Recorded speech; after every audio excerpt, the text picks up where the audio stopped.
Amados irmãos, Jesus é o Senhor, sejam bem-vindos a mais uma reunião do livro de Apocalipse, né? Nós estamos desfrutando muito desse livro, graças ao Senhor, o Senhor tem nos dado muitas oportunidades de desfrutar desse livro maravilhoso, né? O Senhor tem sido gracioso para conosco. Essa mensagem é a mensagem de número 22 do livro de Apocalipse. Na verdade, na contagem é 22, mas no total já foram 23 mensagens, né? E o tema dessa mensagem é as coisas que têm de sofrer. E nós estamos ainda continuando a igreja em Esmirna, parte 4. Então, nós estamos no capítulo 2 de Apocalipse. Vamos começar a desfrutar hoje o versículo 10. E as outras mensagens, irmãos, os irmãos que quiserem desfrutar, estão todas no YouTube, né? Para os irmãos poderem desfrutar, tá bom? E segundo a graça do Senhor, segundo a misericórdia do Senhor, se o Senhor assim permitir, nós vamos até o final de Apocalipse, segundo a misericórdia dele, né? Confiando unicamente nele e dependendo do Senhor, né?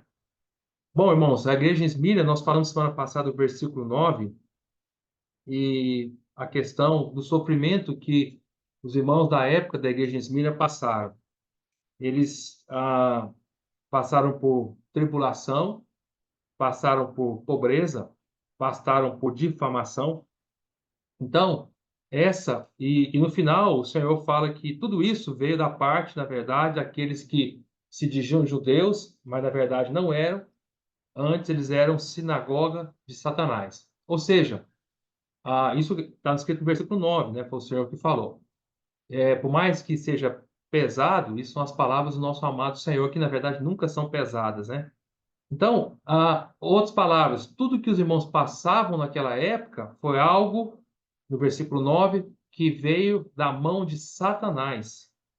Satanás usou os homens, Satanás usou os judeus na época, né? Os judeus que quer dizer, nós explicamos para os irmãos aí bem claramente. Vocês não se recordam, quando nós falamos que veio da parte dos judeus, não são judeus no mundo, são judeus na igreja. Ou seja, eram os judaizantes, eram aqueles que haviam se convertido, né, a Cristo, mas também não deixavam a lei judaica. Por isso, eles produziram sofrimento para os irmãos naquela época. Na verdade, o Senhor deixa bem claro que, sim, o instrumento de perseguição foi os judeus, mas a origem veio de Satanás. Era Satanás tentando.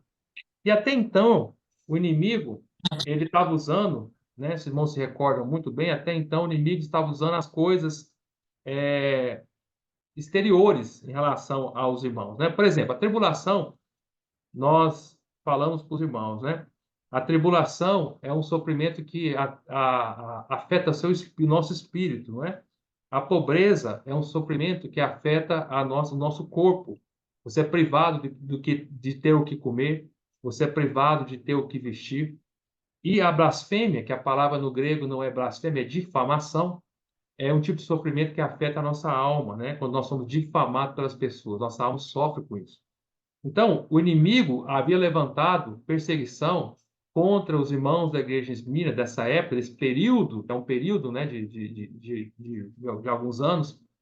Nós falamos com os irmãos, né, que vai desde o final do primeiro século até o início do quarto século. Nós dizemos para os irmãos, se lembram disso, né? Esse é o período da igreja de Esmirna.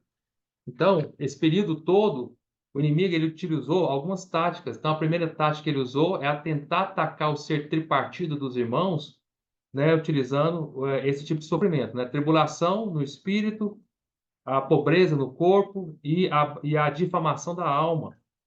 Porém, como o inimigo não conseguiu lograr sucesso, ele vai para a sua próxima tática, ele vai para um passo a mais. E aí, o Senhor, claro, é aquele que vai na nossa frente, o Senhor é o capitão da salvação. O Senhor, ele conhece todas as coisas. O Senhor é o primeiro que sofre no nosso lugar, né? Então, o versículo 10, o Senhor falou assim para ele assim: não temas as coisas que tem de sofrer, que é o tema da nossa mensagem de hoje. Não temas as coisas que tem de sofrer. Eis que o diabo, mais uma vez, o sofrimento vem do diabo, né? Eis que o diabo está para lançar em prisão alguns dentre vós, para ser postos à prova, e tereis tribulação de 10 dias. ser fiel até a morte e dar-te-ei a coroa da vida. Amém! Então, quando o inimigo percebe que ele levantou o sofrimento por ser ter partido dos irmãos, e isso não fez com que os irmãos abandonassem o amor, abandonassem o amor pelo Senhor, ele vai para o próximo passo. O próximo passo é limitar os irmãos, lançar os irmãos em prisão. Então, ele jogou os irmãos em prisão, lançou os irmãos em prisão. E o Senhor, na verdade, antes que o inimigo fizesse isso, como o Senhor é o capitão da salvação, é o nosso pastor que vai na frente, ele já como a torre alta, que vê lá na frente, ele como atalaia, que vê lá na frente, o Senhor já avisou ao seu povo, o Senhor já nos avisou. Não temos as coisas que tem de sofrer, eis que o diabo está para lançar. Então o Senhor avisou de antemão. Os irmãos da igreja de Esmirna iam passar por um segundo estágio mais intenso de oposição pelo inimigo, que agora era prender os irmãos. Por que o inimigo queria prender os irmãos? É claro que quando fala aqui, lançar em prisão, não eram todos os irmãos. Então, deixou bem claro, alguns dentre vós.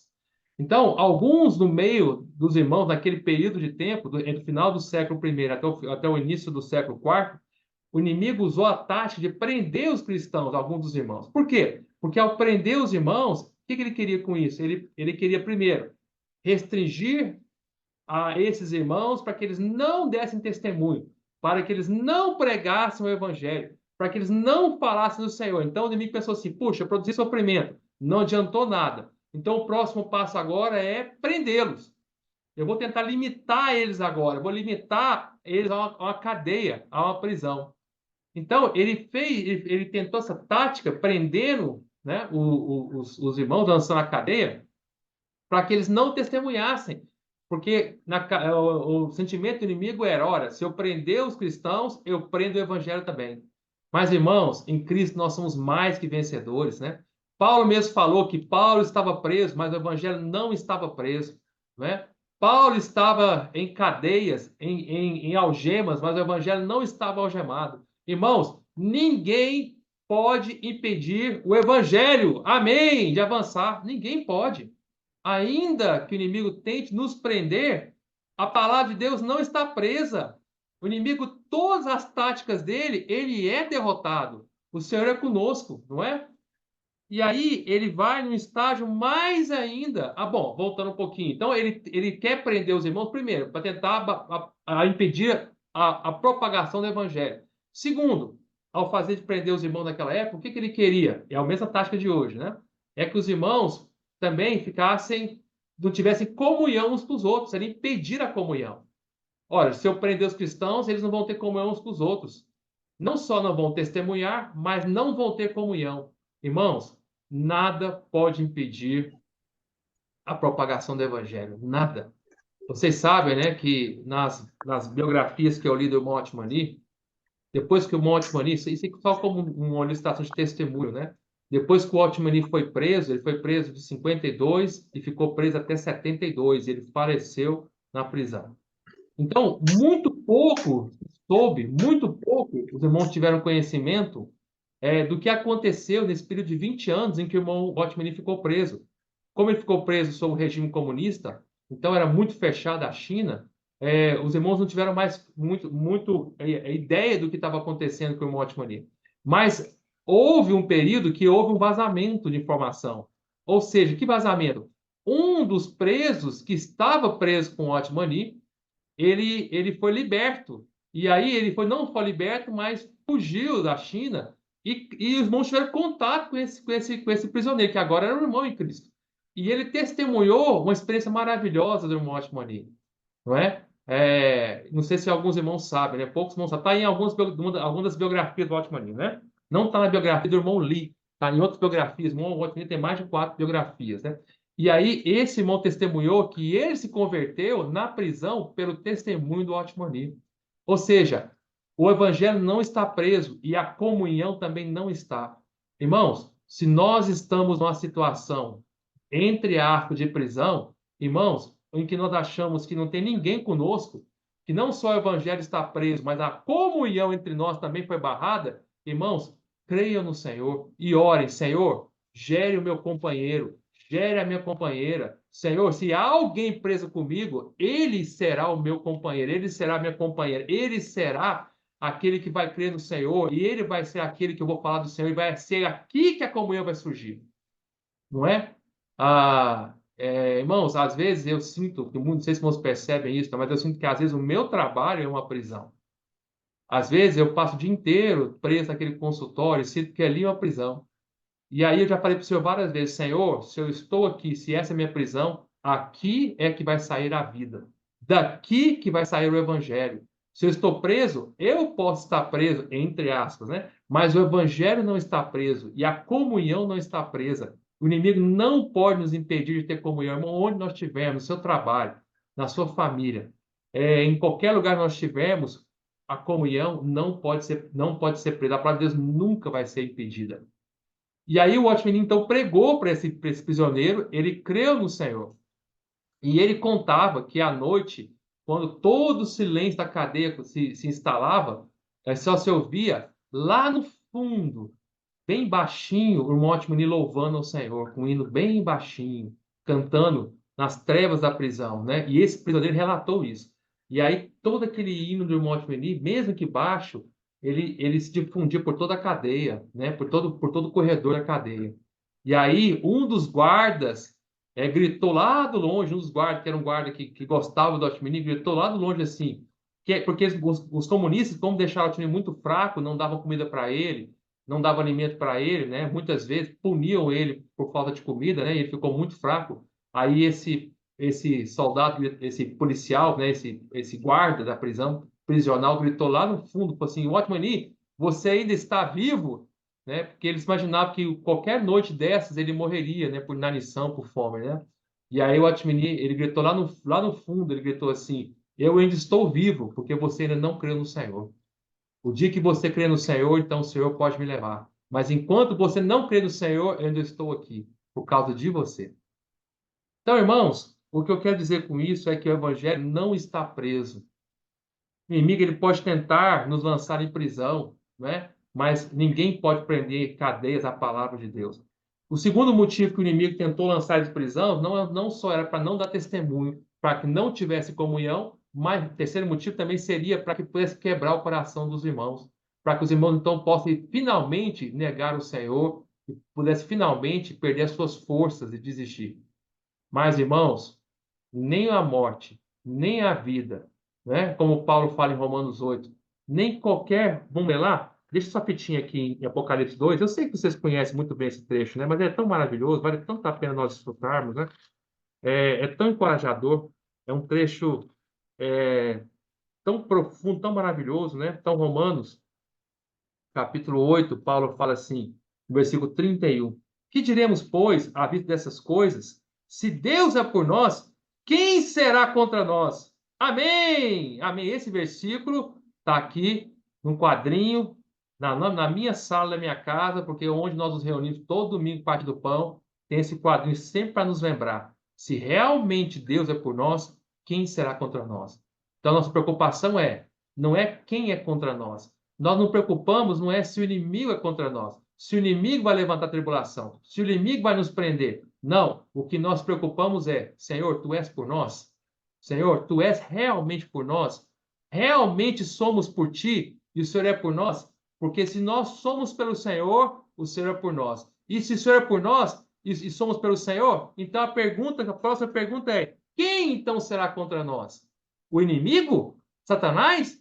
Pode tentar, irmãos, mas ele não consegue. Quem será contra nós? Aí, versículo 32. Aquele que não poupou o seu próprio filho, antes por todos nós o entregou, porventura não nos dará graciosamente com ele todas as coisas? Irmãos, entendam o versículo que o Senhor está falando. Ele não nos dará com ele é o Senhor. Graciosamente, ou seja, cheio de graça, abundantemente, todas as coisas, não é as coisas boas somente. Aqui está dizendo, nos dará com Cristo todas as coisas. Todas as coisas. Todas as coisas envolvem as coisas aos nossos olhos boas, mas também aos nossos olhos ruins. mas o Senhor está nos dando com Cristo todas essas coisas. Por exemplo, sofrimento, o Senhor vai nos dar? Vai. Vai nos dar sofrimentos sozinhos? Não. Vai nos dar sofrimentos com Ele. Nós estamos com Ele. Enquanto o Senhor estiver conosco, quando nós estamos presos, nós não estamos presos sozinhos. O Senhor está conosco. Nunca se esqueça que nós falamos semana passada. Em Daniel capítulo 3, quando os 3 amigos de Daniel estavam na fornalha, o Senhor estava lá com eles, porque eles eram pelo Senhor. Quando Daniel, no capítulo 6, foi jogado na cova dos leões, o Senhor estava lá junto com ele. Irmãos, o Senhor está conosco e ele nos está dando esses sofrimentos graciosamente. Todas as coisas. Ora, se o Senhor não poupou o seu filho, por que nos pouparia? Se o Senhor não poupou o seu próprio filho vai poupar eu e você?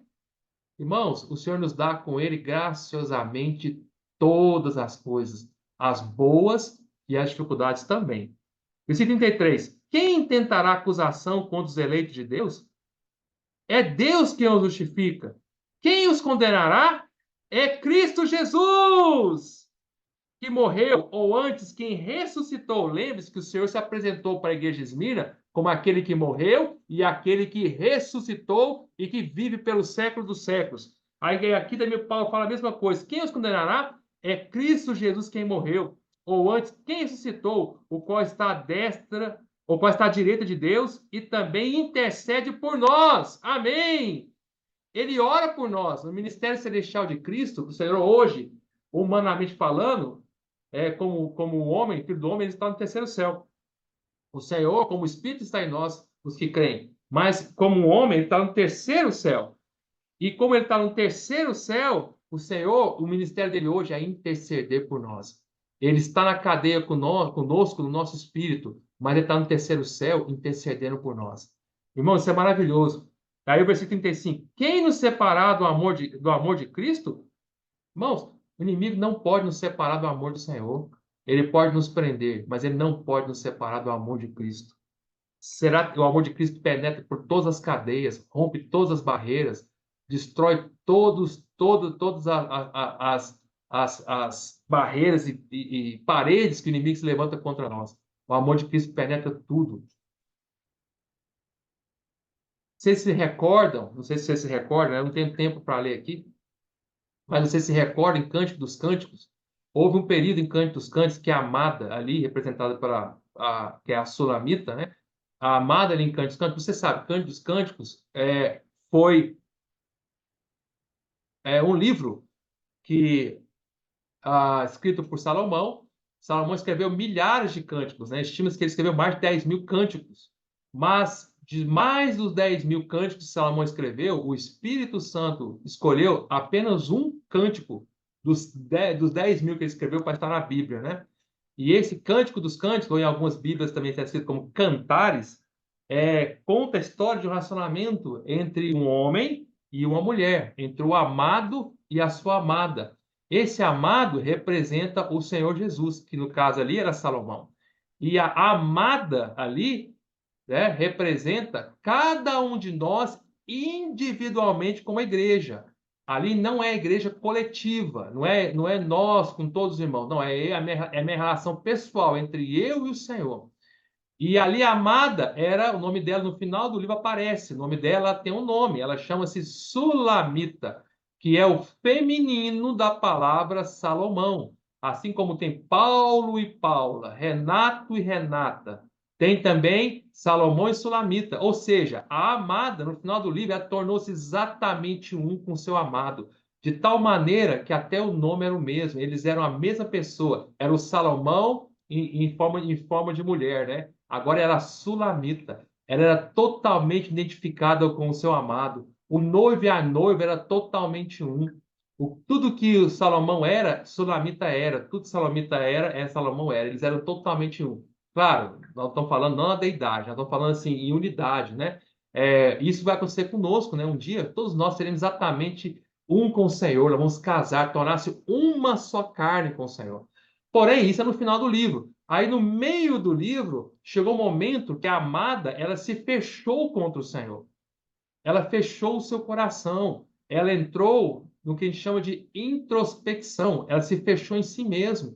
Ela não queria mais ter comunhão com o amado. Ela fugia do amado. Ela se fechou totalmente. O amado não conseguia, entre aspas, né, acessar ela. Na verdade, o Senhor conseguia, mas eu estava esperando o momento certo. E o Senhor até falou assim, né? Não acordeis a minha amada até que ela o queira. O Senhor estava escolhendo o momento certo de reconquistá-la novamente, né?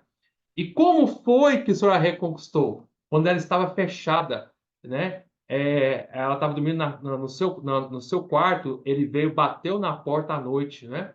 E aí ela não quis abrir direito a porta, né? E aí o Senhor enfiou a mão. Eu estou falando com as minhas palavras, né, irmão? Porque eu não estou lendo lá. O Senhor enfiou a mão para as frestas da porta e mostrou a mão dele. A mão dele estava cheia de mirra. E quando ela viu a mão dele, ela se derreteu em amor. Ela se derreteu, o coração dela voltou a amar o Senhor. O que isso representa? Representa que quando ela se fechou para o Senhor conseguiu penetrar pela fresta do coração dela, né, aquela porta do coração dela, e o Senhor mostrou a mão dele cheia de mirra, de morte, ou seja, a mão cravada da cruz. Em outras palavras, ela se lembrou do grande amor do Senhor que o Senhor tinha por ela. E foi o amor do Senhor que abriu ela novamente para amar o Senhor, que trouxe ela de volta ao Senhor. Então, por que eu estou citando isso para os irmãos? Irmãos, ainda que nós estejamos presos, fechados, ainda que seja exteriormente ou interiormente nosso coração para o Senhor, ninguém e nada pode impedir do amor de Deus penetrar no nosso coração. O amado, ele consegue enfiar a mão pelas frestas do nosso coração, pelas frestas da porta do nosso coração, e ele mostra: eu morri por você, eu dei a minha vida por você, eu te amo, não é? Eu te amo. E o Senhor é puro amor. É isso que Paulo fala aqui. Quem nos separará do amor de Cristo? Bom, quem pode nos separar do amor de Cristo? Aqueles irmãos de Esmirna, ainda que eles estivessem presos, irmãos, ninguém podia separá-los do amor de Cristo. Ninguém podia. O diabo tentou, mas ele não consegue nos separar do amor de Cristo. Eu disse para os irmãos aqui, não é? Se você pegar o versículo, já disse para os irmãos na mensagem anterior, se vocês pegarem o versículo 33, 34 e 35, vocês vão ver que aqui tem um tribunal no universo, como se houvesse um tribunal, não é? O que você faz no tribunal? A primeira coisa que você faz no tribunal, quando você tem um réu, você acusa ele. A primeira coisa no tribunal é acusa. Há uma acusação. Por isso que o versículo 33 fala: quem tentará acusação contra os eleitos de Deus? Nesse tribunal que o inimigo está ali, você sabe que a Bíblia fala que o inimigo ele é o acusador dos irmãos, que nos acusa de dia e de noite. Então, o inimigo vem nesse tribunal diante de Deus e ele faz uma acusação. E aí, quando ele faz a acusação, a resposta é: quem tentará acusação contra os eleitos de Deus? Assim começa um julgamento, uma acusação. E aí a resposta é: é Deus que o justifica. Puxa, já destruiu a acusação do inimigo, né? Ou seja, não somos nós que nos justificamos. Não é o que eu faço, deixo de fazer. É Deus, é Ele quem nos justifica. Nós, justiça, não passa, nossa justiça própria não passa de trapos de imundícia. Mas o Senhor que nos justifica, né? Aí o próximo passo, depois da acusação, é a condenação. Depois que você acusa, você vai condenar o réu. Quem os condenará? É o 34. Quem os condenará? A resposta é Cristo Jesus quem morreu, ou antes quem ressuscitou, o qual está diante de Deus e também intercede por nós. E aí, depois que a condenação, o próximo passo no tribunal é a separação. Pega aquela pessoa condenada e prende ela, separa ela da sociedade, coloca ela numa prisão, deixa ela separada para sempre da sociedade, ou por alguns anos aí da pena dela. Aí vem o próximo versículo aqui, 35. Quem nos separará do amor de Cristo? E aí Paulo responde maravilhosamente. Vamos lá, vamos ler juntos. Será tribulação, ou angústia, ou perseguição? Perseguição. Primeiro o inimigo tentou lá em igreja de Esmirna tribulação. O Senhor falou para ele assim: eu conheço a tua tribulação. Ele tenta nos separar do amor de Cristo, nos gerando a tribulação. Segundo, angústia. Angústia é algo que ataca a nossa alma, fica angustiada. Perseguição envolve o nosso corpo. Fome ou nudez, espada, perigo, espada é nosso corpo. Ele tenta atacar nosso ser tripartido. 36. Como está escrito, por amor de ti, somos entregues à morte o dia inteiro. Irmão, nós somos entregues. O Senhor não vai nos poupar. O Senhor nos entrega à morte o dia todo. Fomos considerados como ovelhas para matadouro. A igreja de Esmirna também foi considerada como ovelha para matadouro, não é? Mas aí o 37 fala assim: em todas essas coisas, em todas estas coisas, nenhuma escapa. Porém, somos mais que vencedores por meio daquele que nos amou. Veja, irmãos, que todo esse versículo que nós lemos, desde o 31 até agora, é uma questão do amor. Irmãos, quem pode derrotar o amor do Senhor? É forte, é muito poderoso. Nós temos um hino que fala que se todo o mar, eu amo esse hino, né? Se todo o mar fosse tinta e todos os céus fossem papéis e todos os hastis são poste, árvore, tudo que ficar na vertical assim, fosse canetas, fosse penas, e todos os homens que existem nessa terra fossem escrivães fiéis, que escrevem todo dia, sem parar, 24 horas por dia, nem assim conseguiriam descrever o amor de Deus. Nem se usasse todo o mar como tinta, todos os céus como papéis, todas as hastes como canetas, e os homens escrevessem 24 horas por dia, ninguém descreveria o poder desse amor. E aí Paulo fala assim, 38. Irmão, isso aqui é Paulo falando. Mas, irmãos, cada um de nós temos que ter essa convicção que Paulo tem.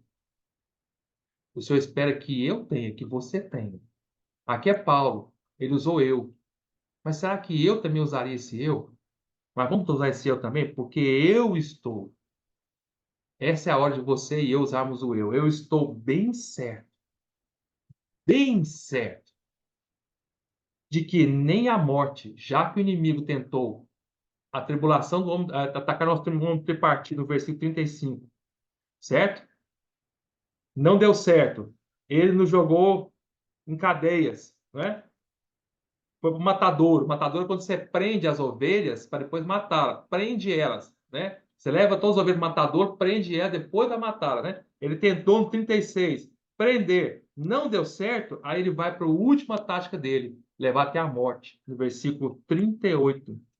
Estou bem certo de que nem a morte, nem a vida, nem os anjos, nem os principados, nem as coisas do presente, nem do porvir, nem os poderes, nem a altura, nem a profundidade, nem qualquer outra criatura poderá separar-nos do amor de Deus que está em Cristo Jesus, nosso Senhor.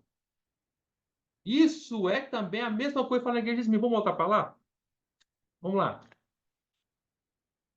Esmirna, né? Apocalipse 2. Ele vem no versículo 9. Ele ataca o homem tripartido, o inimigo. Não deu certo. Ele vai e joga os irmãos na prisão. No versículo 10. Lançar em prisão. Não deu certo. Aí ele tenta a última coisa, vão matá-los.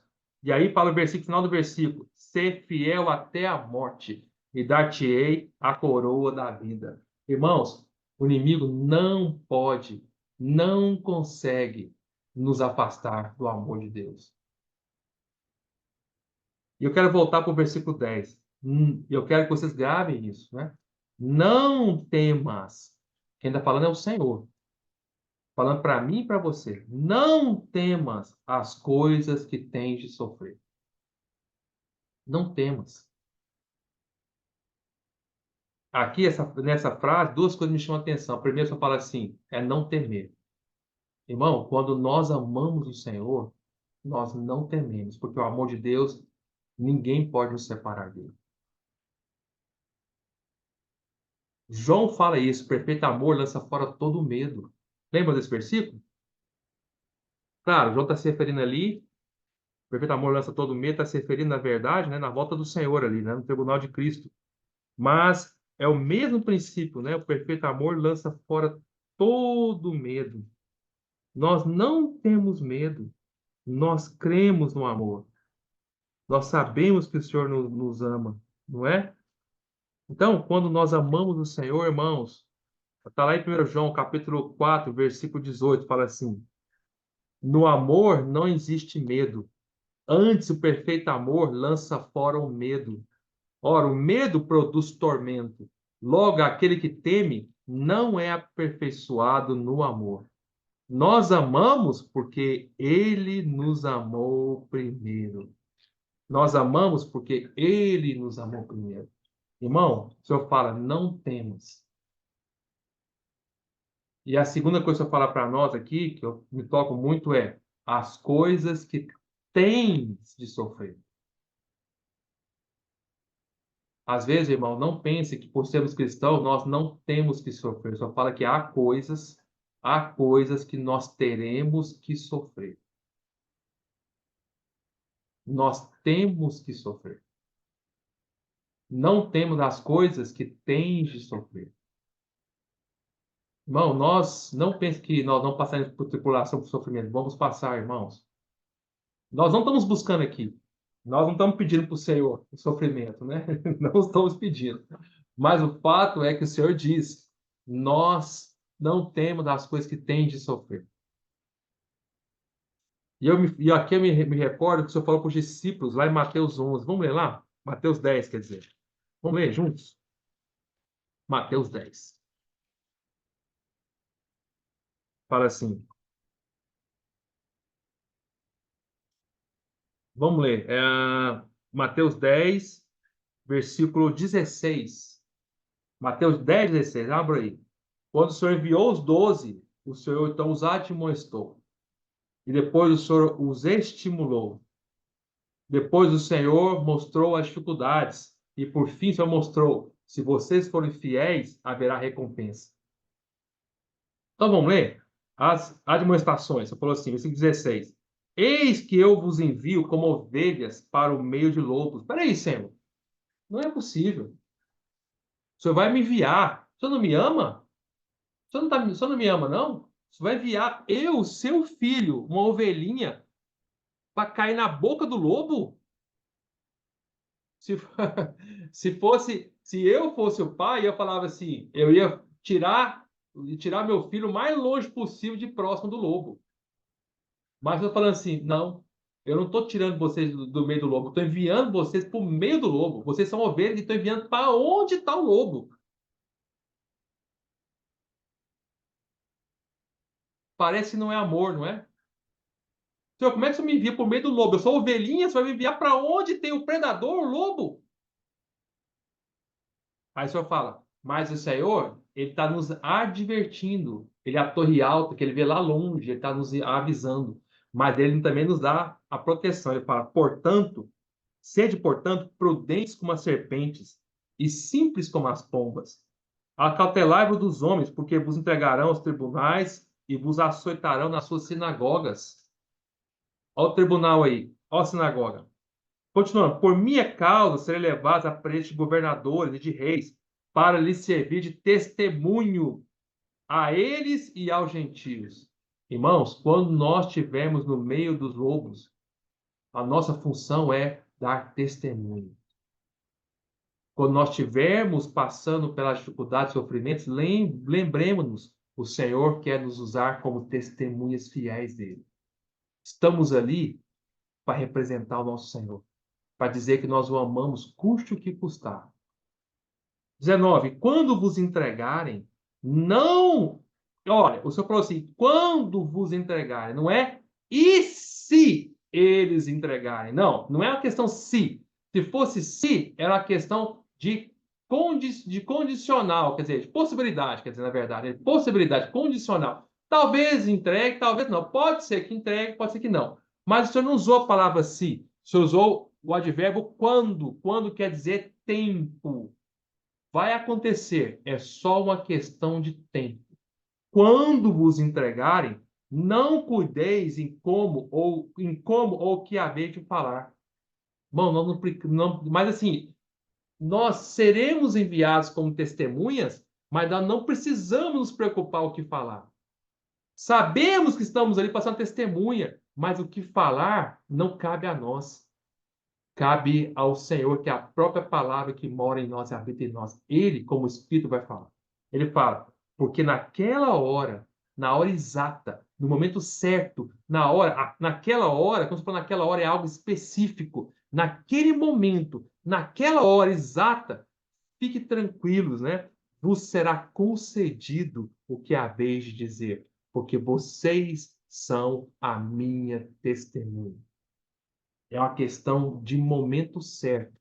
Na hora certa, o Espírito fala por meio de nós.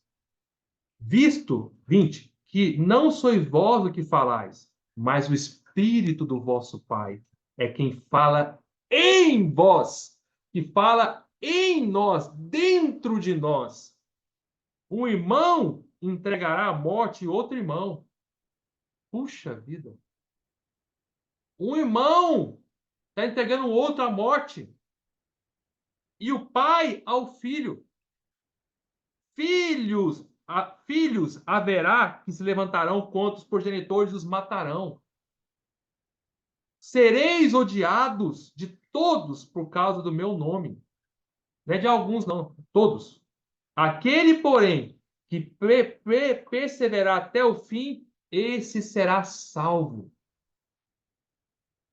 Quando, porém, vos perseguirem numa cidade, é claro aqui, irmãos, o senhor está desadvertindo os discípulos, mas é claro que aqui também tem uma questão profética que vai acontecer durante a grande tribulação, né? Mas daqueles que ficarem, né? Mas vamos continuar. O meu alvo aqui não é isso. Vamos continuar. Quando, porém, vos perseguirem numa cidade, fugir para outra, porque em verdade vos digo que não acabareis de percorrer a cidade de Israel até que venha o Filho do Homem, né? Mas vamos continuar. O discípulo não está acima do seu mestre, nem o servo acima do seu senhor. Mas ele ficou Irmãos, ligado o tempo inteiro. Agora eu desliguei. irmãos, o primeiro que passou por tudo isso é o Senhor. E ele continua passando conosco. Versículo 5. Basta ao discípulo ser como seu mestre, ao servo como seu senhor. Se chamaram Beelzebu ao dono da casa, quanto mais aos seus domésticos. Irmãos, chamaram o Senhor de Satanás, de Beelzebu. Se chamaram o Senhor assim, irmão, nós vamos esperar que os homens não nos chamem? Os irmãos daqui sabem, de Araguaína, que já fomos chamados de adorador de Satanás. Não é? Os irmãos sabem aqui, não é? Sabem da história, já nos chamaram de adorador de Satanás. Quando eu vi isso, eu fiquei triste. Mas no segundo momento, eu fiquei feliz. Eu falei, puxa, quem sou eu? Se o meu Senhor foi chamado de Beelzebu, quanto mais eu. Ele é o dono da casa. Quanto mais a mim, não é? Portanto, ao versículo 26. Portanto, é igual a Esmirna lá, igual Apocalipse 2:10. Portanto, não temais, não temas, pois nada há encoberto que não venha a ser revelado, nem oculto que não venha a ser conhecido. O que vos diga às escuras, dizei-o à plena luz. E o que se vos diz ao ouvido, proclamai dos eirados. Irmão, vamos proclamar dos eirados. Amém!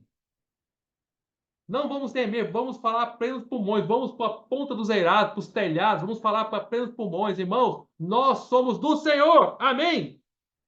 Versículo 28. Não temais os que matam o corpo e não podem matar a alma. Temei antes aquele que pode fazer perecer no Geena. Aqui está inferno, mas no original grego é o Geena. Tanto a alma como o corpo. Esse aqui que pode fazer perecer no Geena, tanto a alma como o corpo, é Deus. É Ele que nós tememos. Fazer perecer no Geena, a alma como o corpo, é perder o galardão. Aqui você está falando durante o reino milenar, tá? Sei que para alguns aqui é difícil de entender, não se preocupe, tá? Depois a gente pode ter como sobre isso em outro momento. Não se vendem 2 pardais por um asse. Um asse né, é um dinheiro, né, uma moeda. E nenhum deles cairá em terra sem o consentimento do vosso Pai. E quanto a vós outros, até os cabelos todos da cabeça estão contados. Não temais, pois, irmão, vocês perceberam quantas vezes o Senhor repete a palavra não temais? Não temas as coisas que tens de sofrer. Versículo 26, o Senhor fala, não os temais. Versículo 28, o Senhor fala, não temais. Versículo 31, não temais, pois bem mais valei vós do que muitos pardais. Irmão, o Senhor cuida de pássaros, não vai cuidar de nós? Um pardal não vale nada e o Senhor não deixa nenhum morrer. Quanto mais nós valemos mais do que qualquer pássaro nessa terra. Portanto, todo aquele que me confessar diante dos homens, também eu confessarei diante de meu Pai que está nos céus. Irmãos, isso que é maravilhoso. Hoje, nós confessamos o Senhor diante dos homens. Isso não é nada diante daquele dia, quando o Senhor nos confessar diante do Pai. Essa troca é infinitamente vantajosa para nós. Confessar o Senhor diante dos homens, isso é pouco. Diante daquela gloriosa confissão naquele dia em que o Senhor vai nos confessar diante de Deus, Pai. Que troca! O Senhor nos pede tão pouco e nos dá tanto. Imagina a honra, a glória do Senhor falar assim: Ele e ela me amaram até o fim. Eles, a plenos pulmões, confessaram meu nome. Pai, eles são preciosos demais. Já pensou? Mais alto 33, né? Mas aquele que me negar diante dos homens, também eu negarei diante do meu Pai que está nos céus. Não penseis que vim trazer paz à terra, nem não vim trazer paz, mas espada. Pois vim causar divisão entre o homem e seu pai, entre a filha e sua mãe, entre a nora e sua sogra. Assim os inimigos do homem serão os da sua própria casa. Quem ama seu pai ou a sua mãe mais do que a mim, não é digno de mim. Quem ama seu filho ou sua filha mais do que a mim, não é digno de mim. E quem não toma a sua cruz e vem após mim, não é digno de mim. Quem acha a sua vida, perde-la-á. Quem, todavia, perde a sua vida por minha causa, acha-la-á. Irmãos, nós precisamos ser aqueles que amam o Senhor, tomam a cruz por causa do Senhor. Tomar a cruz é segui-lo até a morte, todos os dias. É isso que o Senhor diz para a igreja de Esmirna, ser fiel até a morte. Ser fiel até a morte, as palavras é, tome a cruz e siga-me até o fim. A cruz é ser fiel até a morte. Mas para ser fiel, precisa estar amando o Senhor. A fidelidade está totalmente ligada ao amor. Ninguém pode ser fiel se não estiver amando primeiro. Por isso que lá para a igreja de Esmirna, quando você falou ser fiel até a morte, foi o final da epístola. Antes, eles estavam amando o Senhor, dispostos a sofrer pelo Senhor. Primeiro eles amam, depois mostram a fidelidade. Claro que também mostrando a fidelidade, mostramos o amor. Mas o amor é que gera essa fidelidade, né? 40, agora vem recompensa. Quem vos recebe a mim, me recebe. E quem me recebe, recebe aquele que me enviou. Quem recebe um profeta, no caráter de profeta, receberá o galardão de profeta. Quem recebe um justo, no caráter de justo, receberá o galardão de justo. E quem der a beber, ainda que seja um copo de água fria, a um desses pequeninos, por ser este meu discípulo, em verdade vos digo que de modo algum perderá o seu galardão. Então vamos voltar lá, irmãos, para Apocalipse, né? 2, 10, o Senhor fala, não temas as coisas que tens de sofrer. Irmãos, como falei para os irmãos, né? Nós passaremos por tribulação.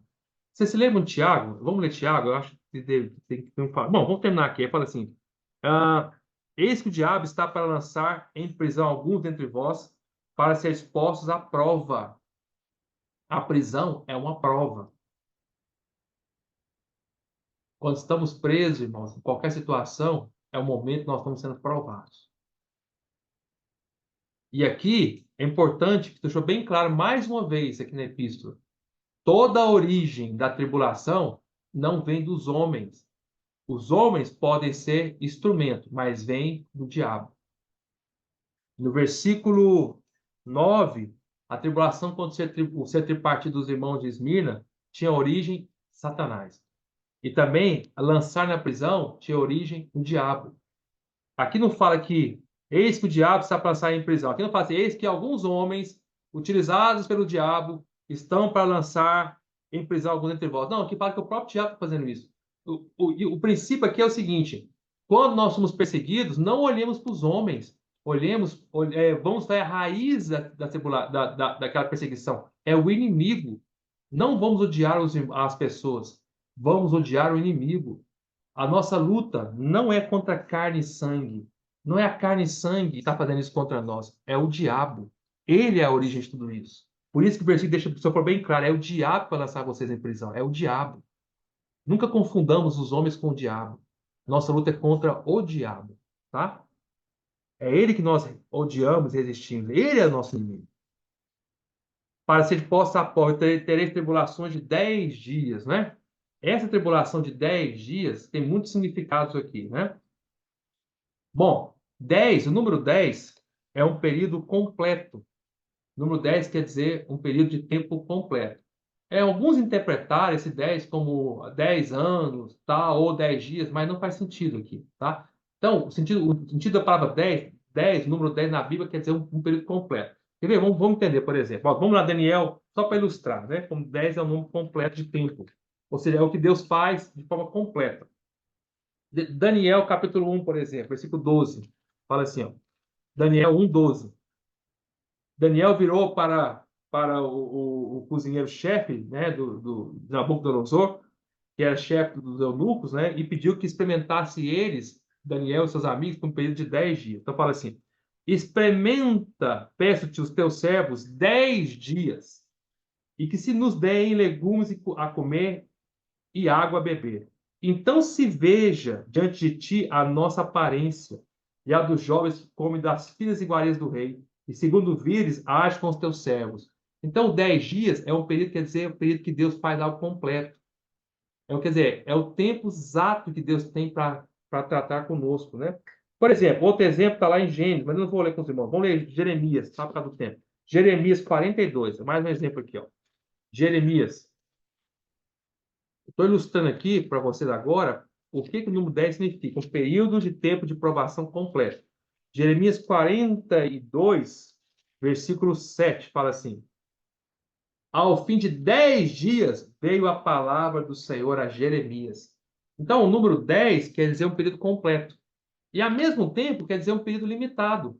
Quando o Senhor permite que os seus servos passem por tribulação, o Senhor não deixa os seus servos passarem indefinitivamente por tribulação. Não, o Senhor limita. A tribulação é só de 10 dias. Eu já disse para vocês isso. Das 7 cartas em Apocalipse, das 7 cartas, a menor carta das 7 é da igreja de Esmirna, só tem 4 versículos. Por que ela é a menor de todas? Porque é a única carta, é a única das 7 igrejas que fala sobre sofrimento e tribulação. Quando se diz respeito a sofrimento e tribulação, o Senhor limita ao mínimo possível. Só 4 versículos, só 10 dias. Porque o Senhor, ele não tem prazer em ver seu povo sofrer. Ele permite porque é necessário.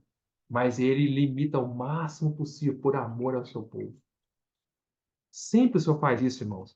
O Senhor cuida muito bem de nós. O Senhor sabe exatamente o quanto nós podemos tolerar, não é?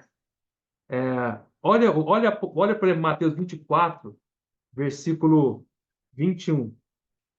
Quando o Senhor fala da grande tribulação, Mateus 24, 21, o Senhor fala assim: porque nesse tempo, estou lendo Mateus 24, versículo 21, nesse tempo, aqui está falando da grande tribulação que vai acontecer. Porque só a ilustração para mostrar para os irmãos, né? Porque nesse tempo haverá grande tribulação. E como desde o princípio do mundo até agora não tem havido e nem haverá jamais.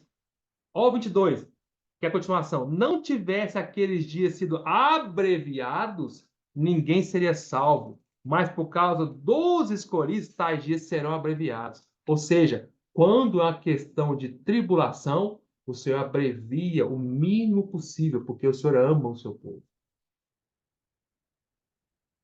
Aqueles, os escolhidos que ficaram na grande tribulação, o Senhor vai abreviar o máximo possível, porque o Senhor não tem prazer em ver-nos sofrer.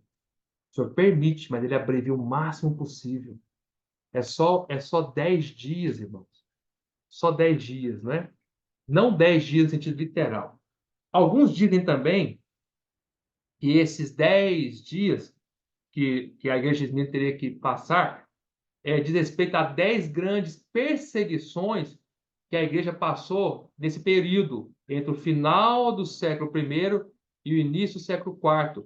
10 grandes perseguições que o Império Romano fez contra, os imperadores romanos fizeram contra os cristãos, tá?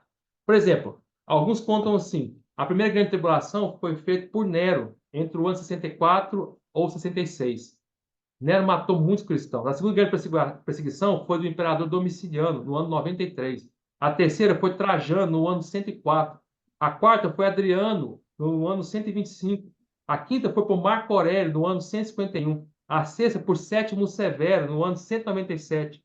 A sétima por Máximo I, entre o ano 235, 36 e 237. A oitava por Décio, no ano 250. A nona por Valeriano, no ano 257. E a décima por Diocleciano, no ano 303. Alguns, por outro lado, também contam, né, que o primeiro perseguição não pode ser por Nero, porque quando a igreja de Esmirna ouviu essas palavras, Nero já tinha morrido.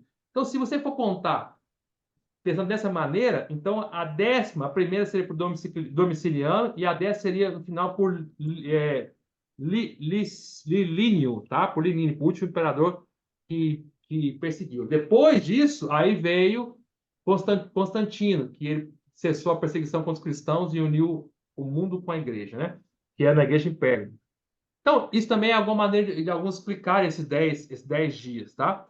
Mas o fato é que o Senhor fala assim: ser fiel até a morte e dar-te-ei a coroa da vida. Amém. Não é? Vamos ser fiel até a morte e dar a coroa da vida. Eu queria ler com os irmãos Tiago. Tiago capítulo 1. Aí aqui eu termino, tá, irmãos?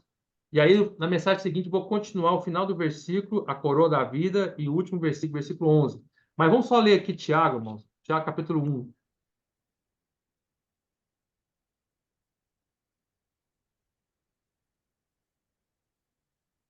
Vamos achar aí, Tiago.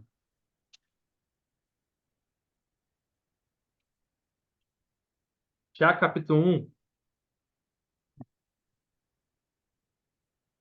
Fala assim, versículo 2. Tiago capítulo 1, versículo 2. Meus irmãos, tende por motivo de toda alegria o passardes por várias provações. Tende por motivo de toda alegria o passardes por várias provações. Mas não passa para a provação, irmão, sem saber as coisas, não. Passa pela aprovação, é o versículo 3, sabendo que a aprovação da vossa fé, uma vez confirmada, porque é uma prova, produz perseverança. Ora, a perseverança deve ter ação completa para que sejais perfeitos e íntegros e nada deficientes. A perseverança nos leva até a igreja de Minas, a própria igreja de Minas. Leva-nos a ser fiéis até a morte. Irmão, vencer o inimigo é não amar a nossa própria vida. Quer ver? Vamos ler. Eu não posso deixar de ler isso aqui, irmãos. Eu não ia ler, mas vamos ler. Apocalipse 12. 12. Apocalipse 12, versículo 11. Estou terminando. Apocalipse 12, 11. Aqui fala dos vencedores. Aí, fala assim, ó. Vamos ler o versículo 10, né? Vamos ler o versículo 9. E foi expulso o grande dragão, a antiga serpente, que se chama Diabo e Satanás, o sedutor de todo mundo. Sim, foi atirado para a terra e com ele os seus anjos. Então ouvi grande voz do céu proclamando: Amém! Agora veio a salvação, o poder, o reino do nosso Deus e a autoridade do seu Cristo, pois foi expulso o acusador de nossos irmãos, o mesmo que os acusa de dia e de noite diante do nosso Deus. Agora o versículo chato, quero ler para os irmãos. Eles, vencedores, pois o venceram Satanás. Como se vê Satanás? Por causa do sangue do Cordeiro. Primeiro, é por causa do sangue. Nós fomos comprados, Satanás. Nós não pertencemos a esse mundo. Nós não fazemos parte do mundo que você é príncipe. Nós fomos comprados desse mundo. Nós fomos comprados pelo sangue do Cordeiro. Esse sangue nos justifica. Esse sangue é a nossa justificativa. É a justiça de Deus em Cristo que nos justifica. Continua. E também por causa da palavra do testemunho que deram, ou seja, Nós damos para testemunho. Lembra que o Senhor falou lá para os discípulos? Sereis minhas testemunhas. Irmãos, nós estamos ali na prisão para testemunhar. Ainda que nos prendam, o evangelho não está preso. Seremos testemunhas. Depois, e mesmo em face da morte, não amaram a própria vida. Ser fiel até a morte, que o Senhor falou para a igreja de Esmirna. E dar-te a coroa da vida. Então, mesmo em face da morte é tomar a cruz. Não amaram a própria vida. Irmãos, quando nós amamos a nossa própria vida, nós não estamos dispostos a sofrer pelo Senhor. O amor pelo ego nos impede de amar o Senhor. O amor por nós mesmos nos impede de ser fiéis ao Senhor. O amor por nós mesmos nos faz fugir das tribulações. A autopiedade, né? Quer dizer, nós temos pena de nós mesmos, né? Ah, tadinho de mim. Isso é que nos leva a fugir e a ser derrotado pelo inimigo. Aqui, Apocalipse 12, eles, pois, o venceram, no versículo 11. Porque mesmo em face da morte, não amaram a própria vida. Essa vida aqui no grego é a vida da alma, é a psique. Ou seja, mesmo em face da morte, eles não amaram a sua própria vida da alma. Eles decidiram morrer, tomar a cruz pelo Senhor. Por isso eu falo para a igreja minha, ser fiel até a morte tome a cruz até o final. Nunca deixe a sua vida da alma tomar, a sua alma, né, a sua vida da alma tomar o amor por mim. Amém, meus irmãos? Jesus é o Senhor, né? E saiba que nosso amado, o nosso príncipe, nosso Senhor é aquele que ele está na frente. Ele é o primeiro que sofreu e ele está sempre conosco. Jesus é o Senhor. Eu vou continuar semana que vem a última parte dos versículos de Esmirna, tá bom? Amém.